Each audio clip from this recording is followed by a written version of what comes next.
शिवप्रतिष्ठान हिंदुस्थानतर्फे नवरात्रोत्सवानिमित्त शहर व तालुक्यात पहाटे 5 वाजता श्री दुर्गा माता दौडचं आयोजन करण्यात येत असून भगवा फेटा टोपीसह असंख्य महिला तरुणी उत्स्फूर्तपणे सहभाग घेत असून यंदा अभूतपूर्व प्रतिसाद मिळत आहे।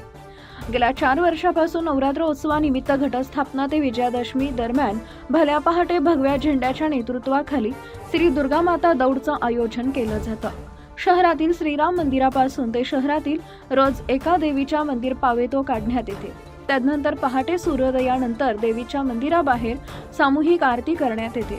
यंदा शहरातीलच नव्हे तर ग्रामीण भागातील वडाळी, म्हसावत, प्रकाशा, सारंगखेडा आदी गावातून ही दौडचं आयोजन करण्यात आलं आहे। विजयादशमी निमित्त संभाजी भिडे गुरुजींच्या आदेशानंतर महाराष्ट्रातील एका दुर्गावर पायी दिंडीचं काढण्यात येणार आहे। या दौडमध्ये नागरिकांनी मोठ्या संख्येने सहभागी होण्याचं आवाहन करण्यात येत आहे। सन 2015 पासून सुरू झालेली ही परंपरा आता उत्साहात रूपांतरित झाली आहे।